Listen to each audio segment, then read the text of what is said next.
Madame, Monsieur, bonsoir. Vous êtes sur Télé Africa dans le cadre de votre émission Le Métronome, une émission qui sera consacrée exclusivement aux questions liées à l'environnement, la protection de l'environnement, au réchauffement climatique, mais surtout à cette bonne nouvelle annoncée hier en Conseil de ministres, donc ce 13 octobre 2022, lors de la lecture de communiqué final du Conseil des ministres, celle de la mise en relief des crédits carbone et de la désignation officielle du Fonds gabonais d'investissement stratégique comme étant le mandataire de l'État en matière de commercialisation de ces crédits carbone. Pour évoquer la question, je reçois Nikez Moulombi, qui est le président du ROCEVAC. Nikez Moulombi, bonsoir. Bonsoir. Merci d'avoir accepté l'invitation de Télé Africa pour que nous décryptions donc cette actualité relative à cette annonce faite hier lors de la lecture finale du communiqué ayant sanctionné les travaux du Conseil des ministres présidé, comme à l'accoutumée, par Ali Bongo Ondimba, président de la République. Donc,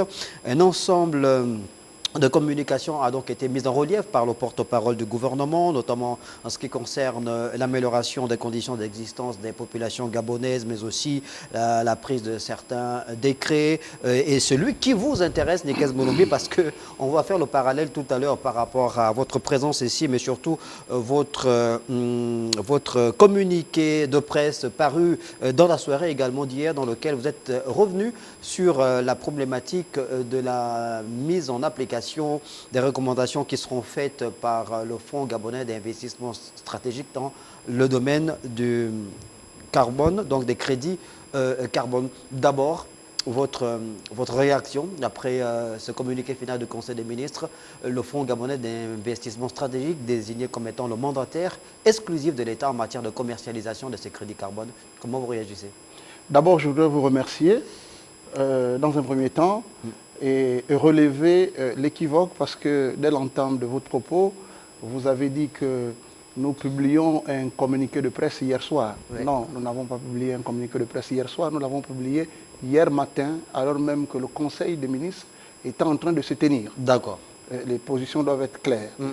En plus, sur la question du carbone, et particulièrement sur la question de la certification du processus qui a amené le Gabon à comptabiliser ces crédits carbone, nous ne pouvons que nous réjouir et nous féliciter du travail des experts, du gouvernement sur cette question. Maintenant, dans la mise en œuvre, nous repoussons toutes les propositions qui sont aujourd'hui annoncées par le gouvernement. Vous aurez le temps, évidemment, on va égrener ces propositions qui ont été annoncées hier lors du Conseil de ministres donc de ce 13 octobre 2022. Peut-être d'abord rappeler aux téléspectateurs que le gouvernement gabonais a souhaité créer 187 millions de crédits carbone sur la période 2010-2018 avant la COP 27, la COP 27 qui va se tenir dans quelques jours du côté de l'Égypte, donc au nord de l'Afrique.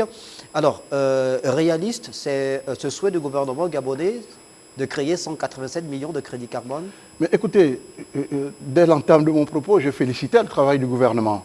Parce que, comme vous le savez, paix à son âme, le feu président Omar Bongo Ondimba avait décidé, grâce donc aux scientifiques tels que Mike Fay, qui lui en ont fait la proposition, convaincus de la question écologiste, il créa donc 12 parcs nationaux. Donc on peut aisément dire qu'aujourd'hui, la conservation autour de ces parcs permet de comptabiliser ce carbone. Bien évidemment, il y a aussi d'autres zones forestières qui peuvent être prises en compte. La question qu'il faut se poser, après avoir félicité le gouvernement donc, de ce processus, il y a deux choses. La première, c'est la question de la responsabilité et de transparence pour les initiatives de l'agenda climat et du marché carbone au Gabon. Tout ceci est donc la suite de l'accord de Paris. Et l'accord de Paris qui a donc comme outil scientifique d'appréciation des engagements des États, d'appréciation de l'implication de l'ensemble des acteurs, j'entends gouvernement, secteur privé, société civile, parlementaires, les jeunes et les femmes. Ça voudrait dire quoi? Ça voudrait dire qu'au moment où le gouvernement gabonais décide de rendre publique cette information sur les crédits carbone, on ne devait pas avoir débat. Simplement parce que gouverner, c'est avoir la capacité de rendre compte. Mais on ne peut pas continuellement accepter qu'on nous impose des annonces, qu'on nous impose des choses pour lesquelles nous ne participons pas. Et ce qui est fait sans nous est contre nous. Nikes Modombi, avant d'aller dans le détail plus ou moins technique, de mettre sous la lumière les aspects techniques de la commercialisation de ces crédits carbone par le Fonds gabonais d'investissement stratégique. Vous êtes un expert dans le domaine de l'environnement, des questions liées au développement durable. Il serait bien peut-être que vous précisiez ou que vous donnez certains éléments qui vont permettre aux téléspectateurs de mieux saisir la qualité du travail qui a été fourni par le gouvernement gabonais, avec évidemment la participation également des acteurs de la société civile, que vous êtes dans le domaine de l'environnement en parlant de crédit carbone. On précise donc à l'endroit des téléspectateurs que ça participe de la diversification, du processus de diversification de l'économie gabonaise souhaité par les plus hautes autorités. Donc ces crédits carbone sont considérés comme une forme de nouveau gisement de valeur ajoutée qui doivent donc venir davantage solidifier le budget de l'État gabonais. Mais sur le plan technique, Nikes Modombi, pouvez-vous repréciser à l'endroit des téléspectateurs ce qu'on entend par crédit carbone? C'est quoi exactement des crédits carbone? Alors, bonne question. Et je pense que aujourd'hui, vous me faites l'honneur de m'inviter à cette émission pour que nos compatriotes comprennent. Mais le rôle premier appartenait d'abord au ministère, que cela ne tienne. Vous savez qu'il y a le changement climatique, il y a le réchauffement de la planète, il y a la montée de glace, et qui contribue aujourd'hui à l'érosion côtière. Il y a l'industrialisation des pays comme la France, des pays comme les États-Unis, des pays comme la Chine, comme l'Inde, les plus gros pollueurs. Eux, ils ont pollué parce qu'ils ont diversifié leur économie. Ils ont pollué parce qu'ils ont voulu mettre leur population dans des conditions acceptables de vie. En ayant recours aux énergies fossiles. En ayant recours aux énergies fossiles, en ayant recours à leurs matières premières, et donc qui va donc occasionner la montée donc de la pollution qui va donc frapper la couche d'ozone. Et comme vous le savez, il y a le poumon de l'Amazonie, qui était considéré comme étant le premier poumon de l'humanité, avec les forêts du Brésil, etc. Et vous voyez vous-même ce qui se passe aujourd'hui au Brésil. Ils sont en pleine campagne. Un candidat aujourd'hui est indexé pour avoir rasmouté les forêts. Donc, nous avons mis en place une politique de conservation. Ça veut dire quoi? Ça veut dire que nous avons, de manière en toute indépendance et en toute souveraineté, nous avons privé les populations gabonaises d'un droit fondamental. Parce que la forêt, et comme la protection de l'environnement, font partie des droits fondamentaux reconnus dans notre Constitution, dans son préambule, récemment revisé. Donc, à partir de ce moment, si ça se fait, nous augmentons notre biodiversité. Ça veut dire que les produits forestiers non ligneux ne sont plus cueillis, abattus ou récupérés sans suivre les normes. Nous avons notre faune et notre flore qui prend davantage, et ce n'est pas moi qui va vous le démentir, chaque Gabonais dans une province a au moins perdu un parent lié au conflit homme-faune. Et donc ce conflit homme-faune a quoi comme impact ou comme facteur? Premièrement, l'exploitation forestière. Il ne faut pas qu'on se le mente. Ça veut dire qu'en exploitant le bois, à tel endroit, nous avons déséquilibré l'écosystème de l'animal. Nous sommes venus jouer sur le terrain de l'animal qui n'arrivait pas à 2 mètres ou à 3 mètres de population. Et donc, l'augmentation des pachydermes étant, sans oublier la question de la transhumance, qui ne peut pas se calculer, avec les guerres de foi depuis le Soudan du Sud, en passant par le Centrafrique, le Cameroun ou le Congo. Vous pouvez avoir les éléphants de ces pays qui peuvent se retrouver ici. Aujourd'hui, par méthodologie scientifique, le Gabon ne peut pas donner avec exactitude et méthodologie scientifique acceptée par tous le nombre de pachydermes que nous avons dans le pays. Mais ce qu'on sait, c'est qu'il y a une prolifération, une augmentation considérable du nombre de pachydermes d'éléphants au Gabon. Et ceci est confirmé, par les plantations qui sont rasées tous les jours, par l'exode rural qui ne cesse de s'accroître, puisque les populations sont obligées de quitter les localités et les villages pour venir donner une responsabilité non prévue aux parents qui sont en ville. Donc, ça veut dire, si je suis votre raisonnement, Nikes Moudombi, les crédits carbone sont une forme de compensation faite au gouvernement gabonais par rapport aux efforts qui sont faits dans le domaine de la protection de la nature. Les crédits carbone sont une forme de compensation donnée à des pays forestiers du bassin du Congo, particulièrement le Gabon, qui séquestrent le meilleur carbone au monde parce que le Gabon n'a pas une économie industrielle très poussée.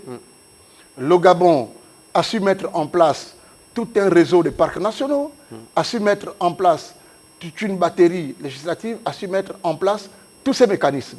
Mais ceci a un coût. Et là, je reviens pour vous dire que les annonces, c'est bien, nous applaudissons. Très bien, le Gabon a pris ses efforts, du président Omar Bongo au président Ali Bongo, mais comment cela se reflète dans l'assiette du citoyen gabonais? On n'en est pas encore là, on est sur le processus.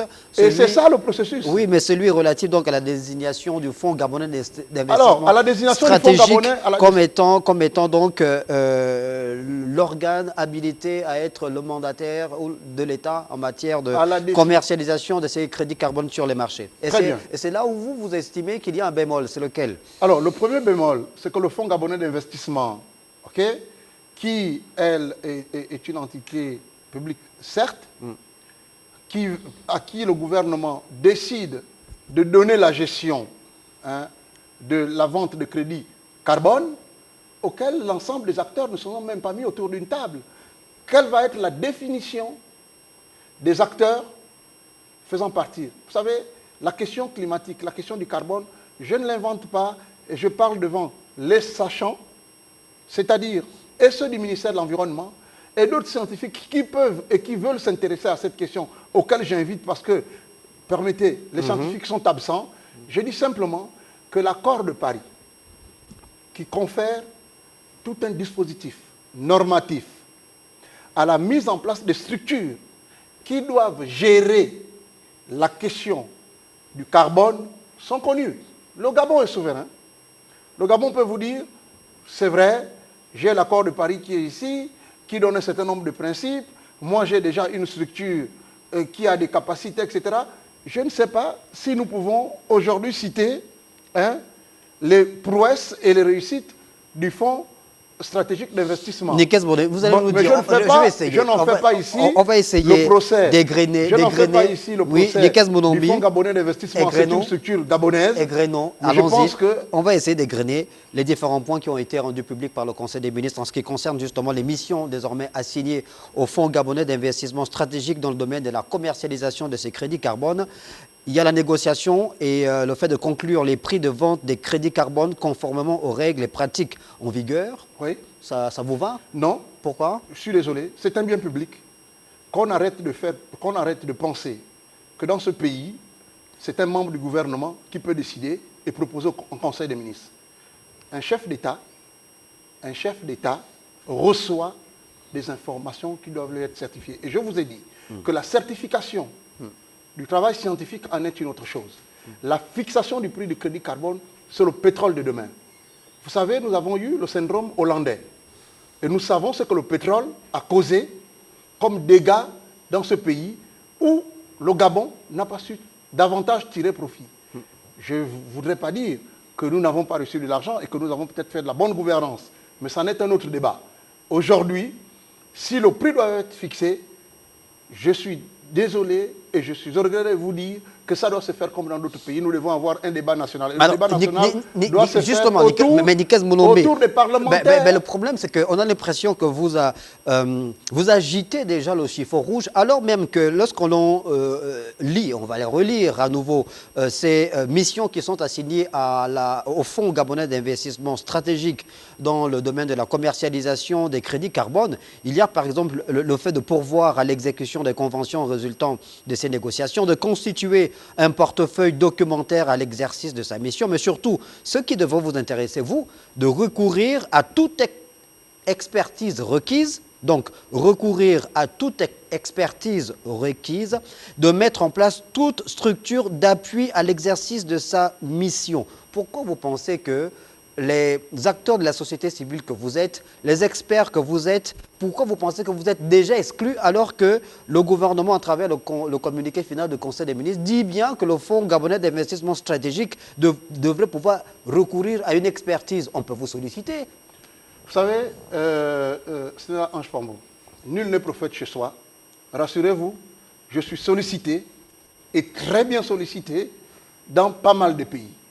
Je n'en fais pas de la publicité. Non, quand je parle de vous, je ne parle pas de vous spécialement. Je parle de tous ceux qui sont dans votre je vous dis que moi, domaine de à compétences. titre personnel, et dans le cadre des missions qui sont les miennes dans la société civile, je suis sollicité dans la sous-région et à un très haut niveau.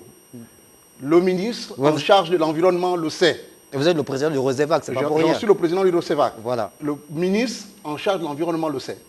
Je vous dis que prenez la CDN, vous êtes journaliste, monsieur. Est-ce que vous savez que dans le cadre de la contribution nationale déterminée en matière climatique, c'est-à-dire c'est la Bible pour les chrétiens, le Coran pour les musulmans, une bréviaire, une sorte de bréviaire. Une bréviaire sur la question climatique qui permet de s'assurer du cheminement du Gabon. Allez-y voir quels sont les contributeurs à des centaines de millions qui ont permis d'avancer dans toutes les études.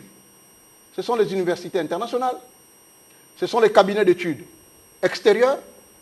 Le Gabon va continuer à subir alors que c'est un droit public. Moi, je dis simplement, je ne suis à la recherche de la chaise de personne, je dis simplement que j'ai eu la chance de comprendre et de connaître. Moi, j'ai créé l'ONG Croissance et Environnement après que le chef de l'État ait lancé en 2012 le réseau des parcs nationaux. Donc j'ai cru à sa vision. Et j'en suis fier. Je ne m'en plains pas. J'ai dit, il faut qu'on arrête de penser que la communauté internationale doit se nourrir sous la pauvreté des Gabonais. Et il faut qu'on arrête de penser que ceux qui ont une parcelle de pouvoir du chef de l'État peuvent mettre les autres Gabonais à l'écart. Nous ne leur demandons pas l'argent de leur salaire. Maintenant, pour vous répondre très clairement, 1 427 887 millions, vous avez dit 187 millions de crédits carbone. 187 millions de crédits carbone. C'est bien. Mais monsieur Snella, c'est l'offre et la demande. 187 millions de crédits carbone, ça a contribué à quoi? Mais ça a contribué à stabiliser la question environnementale par le monde. Ça veut dire que le monde entier a profité des efforts de conservation des autorités gabonaises, les plus hautes autorités gabonaises, au profit de la communauté nationale et internationale. Maintenant, combien ça a coûté aux contribuables gabonais? C'est tout ce que je demande. Je ne suis pas en train de dire qu'ils ont volé de l'argent ou qu'ils ont mal fait.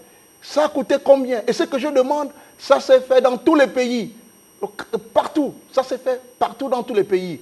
Souvenez-vous, j'avais fait une sortie avec mon collègue Marcona où j'ai invité le chef de l'État très respectueusement à organiser un conseil présidentiel climat pour entendre un peu les sans-voix. Vous savez, dans ces choses, nous attendons simplement que les parlementaires, sénateurs et députés qui ont le mandat du peuple, peu importe la couleur du Parlement, peu importe la manière, j'allais dire, monocolore auquel le Parlement est aujourd'hui, nous avons besoin qu'ils se prononcent et qu'ils posent simplement la question à ceux qui ont amené à cette certification, scientifiquement et techniquement, qui est une bonne chose, combien ça a coûté au Gabon. Et à partir de ce moment, nous verrons entre les montants annoncés par le gouvernement, par l'entremise du ministre en charge des forêts et de l'environnement, qui n'est qu'un technicien et que cette question aurait dû être annoncée par le ministre des Finances et le ministre de l'Économie. Mieux, puisque nous avons maintenant, au cours de ce dernier Conseil des ministres, on nous annonce la LFR, la loi des finances 2023, ben, j'espère que, peut-être que je me trompe, et si c'est le cas, je voudrais présenter toutes mes plates excuses, mais nous verrons dans la loi des finances où va être inscrit tous ces montants qui ont été annoncés, y compris les montants qu'eux-mêmes nous ont dit que Bezos est venu donner. Nikes Bonombi, on reste dans ce registre consacré aux finances en rapport avec ces crédits carbone, toujours dans la communication faite hier, dans le communiqué final du Conseil des ministres du Fonds gabonais d'investissement stratégique. On parle également, au nombre de missions, la perception des ressources issues de la commercialisation des crédits carbone et de les reverser conformément aux dispositions en vigueur. Ces dispositions en vigueur font l'objet d'un refus catégorique. De la part de 1. Le secteur forestier gabonais, qui eux ont des contrats avec notre pays d'exploitation, même si tous les cols blancs ne peuvent pas être des meilleurs forestiers, mais il y a des forestiers qui accompagnent le développement de ce pays.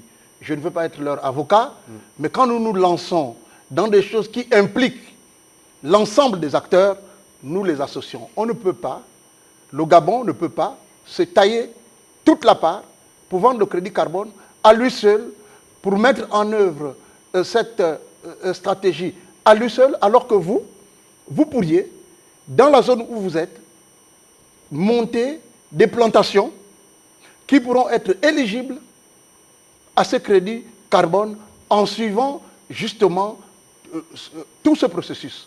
Pour le moment, le gouvernement, par le Gabon, s'est taillé la part belle. Et donc, c'est trop facile que de dire que le FGS pourra faire recours aux techniciens du ministère des Forêts, sera suivi par le ministre du Budget et des Finances. Je peux vous dire, sans vouloir trahir un secret, beaucoup connaissent ma position. Je pense que nous avons besoin de transparence. Si vous souhaitez que le Gabon tire profit des annonces du gouvernement par l'entremise du ministre des Affaires étrangères, je lance un appel au gouvernement et à Madame le Premier ministre et au chef de l'État que la transparence doit être de mise. Et pour ce faire, au moment où nous lançons, où est le registre national pour que moi, vous, ainsi que celui qui habite dans telle zone, puisse faire la traçabilité pour suivre qui est le dernier acheteur. Qu'on ne nous dise pas 30 francs et que par derrière, c'est plus. Et donc, c'est un processus. Et mieux, nous avons décidé d'inviter certains parlementaires. Et nous les avons invités à la CEA, donc à la Commission économique pour l'Afrique. Et certains du groupe parlementaire en charge de l'environnement sont venus. Et ils savent qu'est-ce qu'on pense de ce processus. En plus, nous avons une politique sous-régionale. Le Gabon, dans quelques mois, va à nouveau abriter la présidence de la CEAC, la Commission de la Communauté économique des États de l'Afrique centrale. Allez-y sur le net, voyez, ce n'est pas moi qui le dis, il y a quelques semaines, il y a eu le sommet des leaders, où le président Félix Tshisekedi Tshilombo était invité aux côtés de ses pairs et du président Joe Biden et John Kerry, que j'ai rencontré en RDC.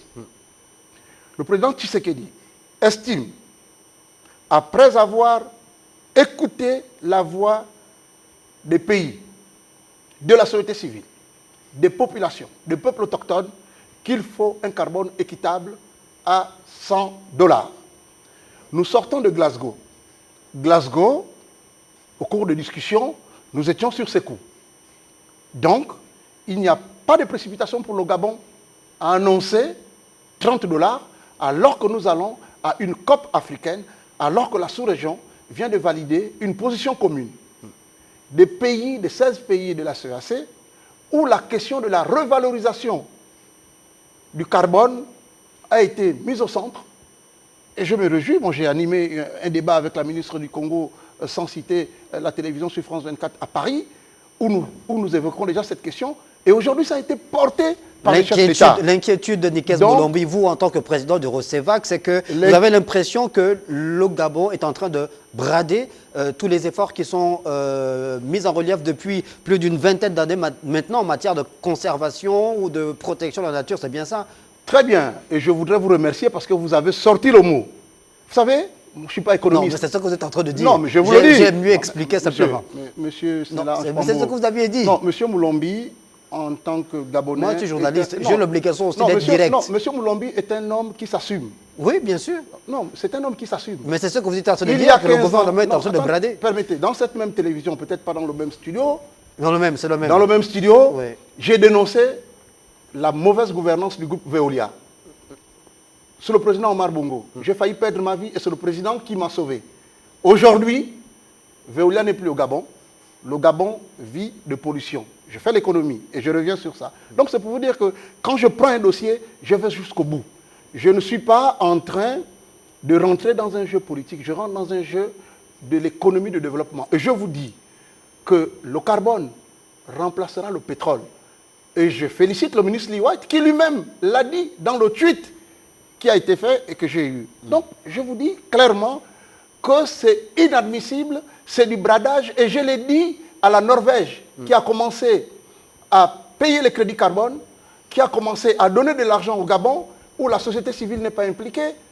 Elle va être impliquée certainement dans les semaines à venir, parce qu'il y a aujourd'hui une nouvelle coordinatrice, et nous sommes tombés d'accord sur le mode opératoire, mais nous avons attendu 3 ans, et nous disons que nous en ferons notre combat.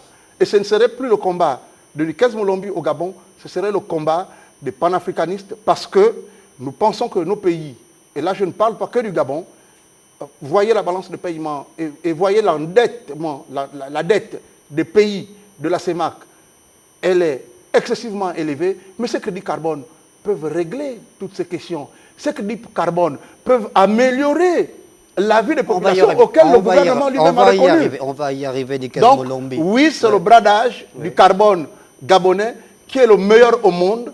Et ce n'est pas moi qui le dis. Le ministre Lee White l'a dit à Oslo en présence de mon représentant que j'avais envoyé à Oslo parce que je ne pouvais pas être, pour ne pas la citer, Mme Marie-Claire Abouendon. Elle l'a dit, nous l'avons dit. Nous savons que les Norvégiens sont frustrés parce que je considère en tant qu'institut personnel que la Norvège, c'est un modèle de gouvernance.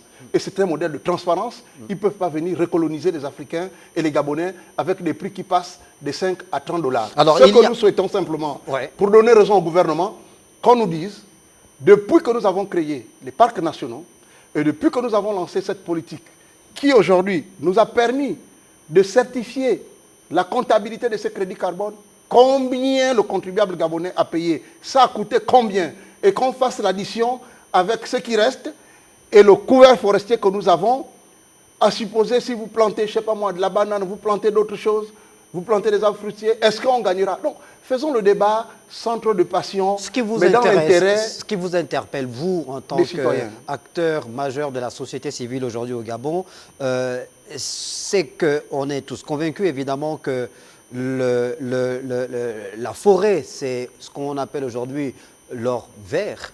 C'est la richesse de demain. On est dans ce processus de diversification. On a compris de l'économie, étant entendu que le pétrole est une ressource épuisable. Alors, l'inquiétude pour vous, c'est que cet or vert-là, ces crédits carbone-là ne soient gérés comme a été géré les fruits du pétrole. C'est ça l'inquiétude. C'est pour ça que vous appelez nous retombons à une mobilisation de la représentation nationale. Bien sûr, parce que nous retombons sur les mêmes travers.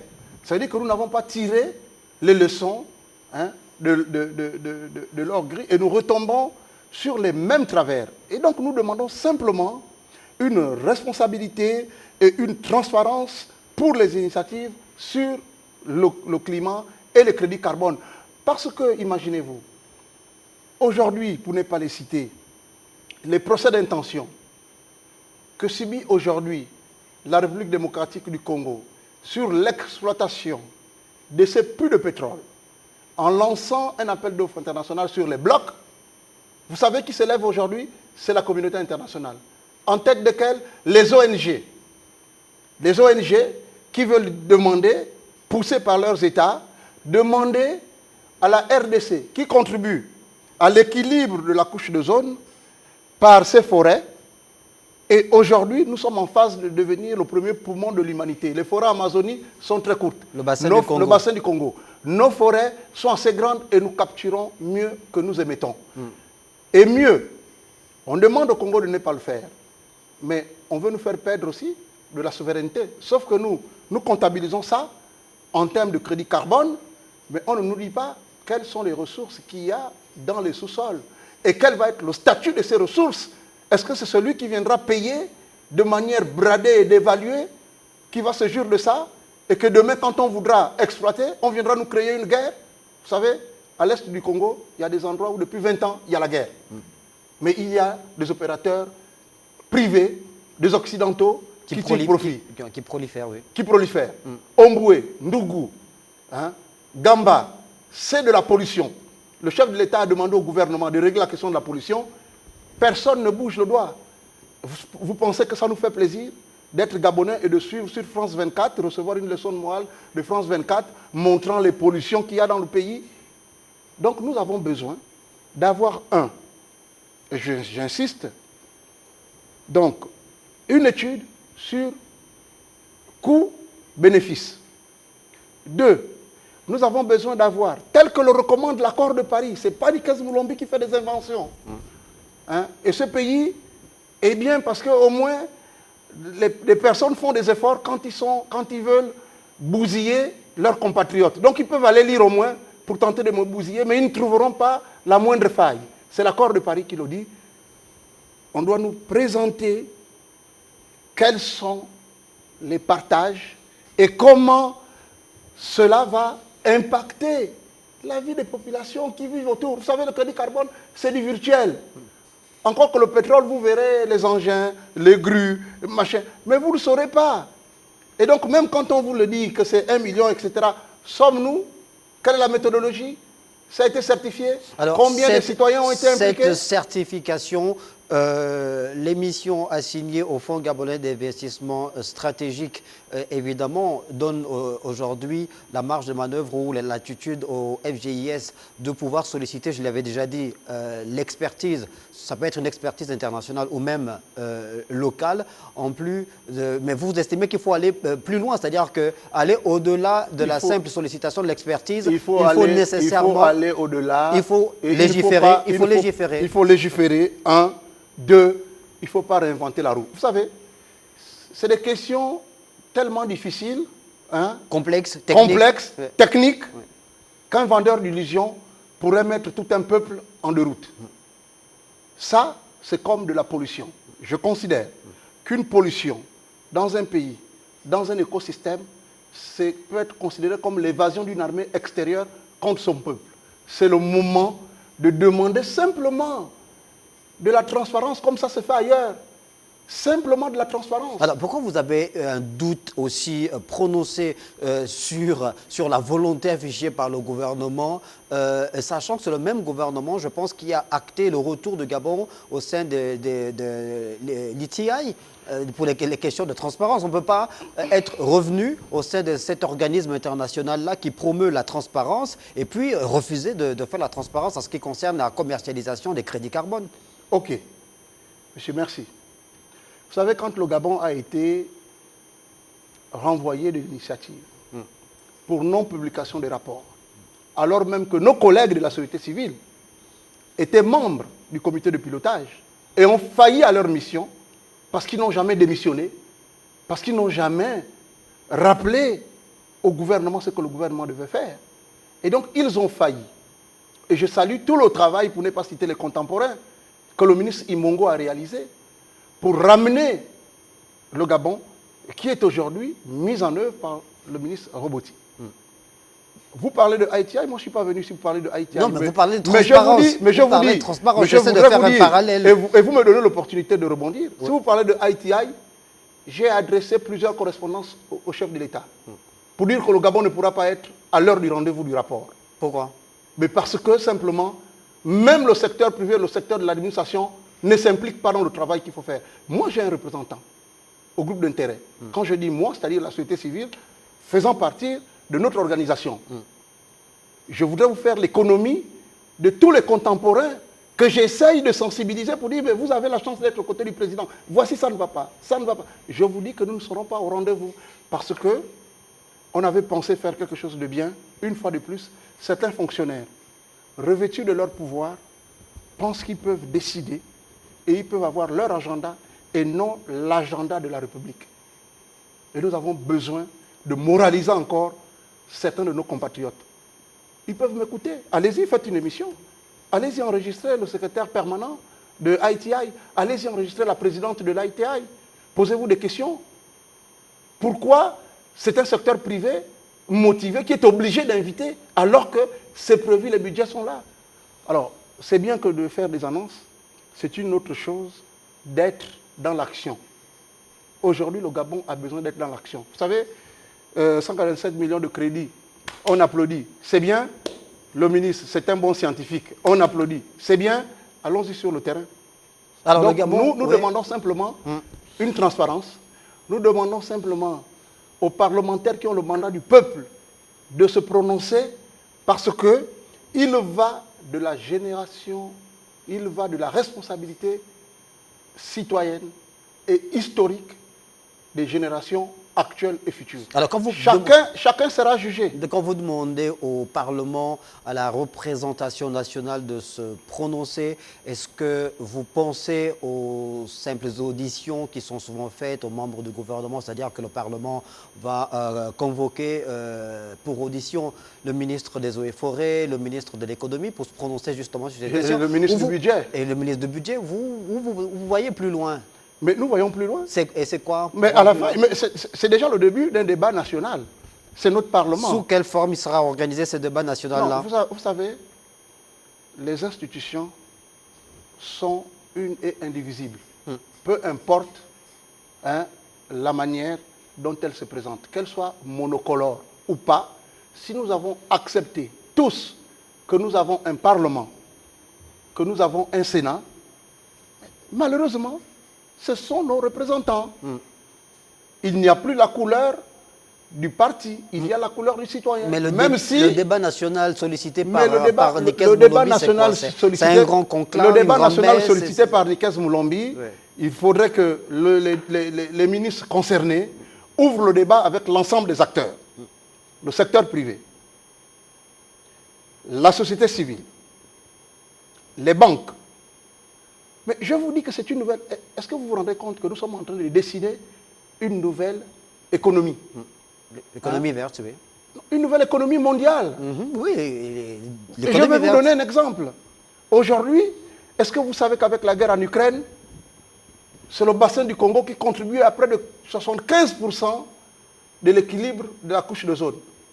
L'Allemagne n'a plus eu besoin de respecter les engagements qu'elle a pris par rapport à l'accord de Paris pour recourir au charbon. Mais aucun pays africain n'a interdit à l'Allemagne de recourir au charbon.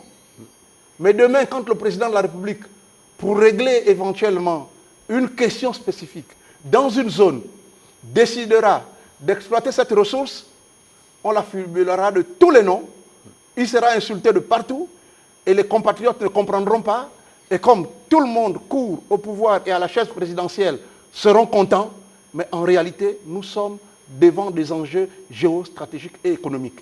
Qui engagent évidemment l'avenir de l'humanité. L'avenir de l'humanité, mais l'avenir du peuple gabonais et des citoyens. Vous savez, vous et moi, nous sommes déjà hypothéqués. Et donc, il faudrait que le crédit carbone puisse bénéficier. Sous quelle forme? Vous êtes un expert. Ok. Dites-nous comment ce crédit carbone peut être bénéfique, profitable aux populations, plus qu'elle n'a été le pétrole, par exemple, puisqu'on a estimé qu'il y a une forme de malédiction de tous les pays pétroliers, notamment au niveau de l'Afrique centrale. Le monde même, le syndrome hollandais, ce n'est pas nous qui l'avons créé. Alors, sur cette base, nous avons, une fois de plus, besoin de tous les sachants, et nous avons besoin de nos parlementaires, et c'est de leur responsabilité. Deuxièmement, nous avons besoin de savoir où le Gabon, dans quelle partie de la carte du Gabon, nous avons pu capturer ce crédit carbone. Pourquoi? Parce que l'accord de Paris exige de l'information aux citoyens et aux populations impactées par les avantages économiques. Alors, c'est la région ou c'est le Gabon dans sa globalité? Pourquoi nécessairement mettre la loupe sur la région qui aura le plus capturé de carbone? Je m'interroge moi en tant que profane. Vous avez raison, monsieur Lapombo. Quand les pétroliers avaient leur direction dans la ville économique de Port-Gentil, nous avons vu ce que cela a donné. Mais quand les précédents gouvernements ont accepté que ces grands pétroliers se délectent pour aller à Gamba, nous avons vu ce que ça a donné. Aujourd'hui, Gamba devient une ruine. Il y a des maisons, il y a des investissements, il y a des bâtis, les pétroliers sont partis. Donc, nous avons besoin de savoir. Mais la péréquation aide tout le monde.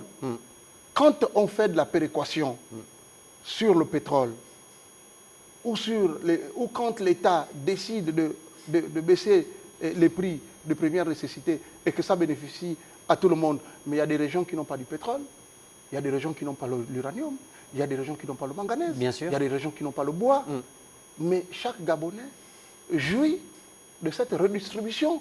Mais sauf que il est consenti un avantage concurrentiel et préférentiel aux populations qui vivent autour de ces parcs. Et vous savez que la politique des parcs nationaux, mais c'est des îlots de pays. Vous n'y rentrez même pas n'importe comment. C'est même des territoires qui en profitent, la communauté internationale. Monsieur Snella Pambo, vous savez, le Gabon nous appartient. D'autres ont décidé de faire de la politique. Je m'incline, je respecte leur choix. Nous avons décidé de faire de la politique du développement, d'accompagner les politiques du développement, en tête desquelles un chef d'État, peu importe son parti. D'accord. Notre rôle, c'est de dire que ça nécessite de la transparence. Oui, on est toujours Maintenant, si cette transparence n'est pas au rendez-vous, la chance que nous avons, c'est que ce sont des pays du Nord qui viendront payer. Et comme ce sont des pays du Nord qui viendront payer, il y a de la démocratie et il y a de l'accessibilité à la parole. Les parlements de ces pays vont se prononcer. Nikes Bodombi, les crédits carbone, je pense qu'ils ont déjà été leur utilisation, on va dire, a déjà été expérimentée par certains pays au monde. Leur affectation dans le processus de développement des pays. Vous avez une expertise dans ce domaine-là. Ce que les Gabonais veulent savoir, comment ça peut être utilisé, comment ça peut être affecté pour que ces crédits carbone-là, justement, profitent aux populations, puisque c'est ce que vous martelez depuis le début de l'émission. Alors, c'est simple. Je prends un exemple concret et pratique. Les Gabonais ont vu un philanthrope arriver ici, un Américain, qui s'appelle Bezos, qui ne distribue pas que des milliards pour en distribuer, et qui est venu parce qu'il a un intérêt certain, parce qu'il paye les impôts dans son pays, parce que les mouvements de ses activités créent de la pollution. Et donc, s'il doit continuer à produire, s'il doit continuer à être leader dans son domaine, il doit pouvoir compenser sa pollution et éviter d'en payer trop de taxes. Il vient au Gabon. Le Gabon qui n'a pas un marché, mais qui a un produit qui s'appelle le carbone, que moi j'appelle le bradage du carbone. Parce que quand on parle de marché, c'est l'offre et la demande. À partir de ce moment, le Gabon fait sa certification telle qu'elle l'a faite, tel que ça a été validé, et le Gabon dit, je lance au niveau international l'achat de mes crédits carbone à tel prix. Et nous rentrons dans un marché carbone avec tous les indicateurs qui concourent à cela, y compris la traçabilité du dernier acheteur, tel que c'est fait dans le cadre de ITI. Là, on est dans le process de commercialisation du crédit carbone. Voilà. Et comme... Moi, je vous pose la question par rapport à l'affectation. Mais à l'affectation du crédit carbone... Pour que ça soit bénéfique aux populations. Mais pour que ça soit bénéfique aux populations, il faut déjà que les populations sachent que le parc, le Grand Mayumba, pour ne citer que ça, puisqu'on entend des choses, des rêves qui vont encore faire autant de bruit, le Grand Mayumba qui peut aussi capter du carbone, ou dans la zone de la Lopé, je ne sais pas, ou dans telle zone, il y a des accords qui ont été signés avec des philanthropes ou avec des fondations pour une non-exploitation de la ressource pendant 30 ans, pendant 20 ans, pendant 50 ans. Vous ne touchez pas. En contrepartie, on vous paye les services rendus à l'environnement. C'est ça, la fête. Alors, donc, c'est pour ça que je dis, dans ce cas, nous avons applaudi le travail fait par le Gabon, y compris moi en tant qu'ONG, parce que s'il y a une exploitation illicite quelque part et que je crie, ça s'arrête, je contribue à sécuriser la forêt. Donc, y compris moi, y compris les forestiers, y compris même le leadership du chef de l'État qui voyage, qui va, qui dit, voilà, on fait ceci, on interdit l'exploitation des grumes. Les gens en allant à Copenhague ont dit, mais c'est pas possible, le Gabon est en train de perdre la tête. La CEMAC vient de prendre une directive, toute la région, les pays de la CEMAC vont aller maintenant vers l'industrialisation. C'est un point. Mais à partir de cet instant, nous voulons simplement avoir dans la nouvelle économie auquel nous avons eu la chance, et depuis Marrakech, en passant par Copenhague, Paris et tous les autres pays, nous savons, et les dernières discussions de Glasgow, nous savons que nous n'avions pas l'expertise et que les pays pouvaient en décider, en tête desquels la Norvège a lancé une initiative des forêts d'Afrique centrale.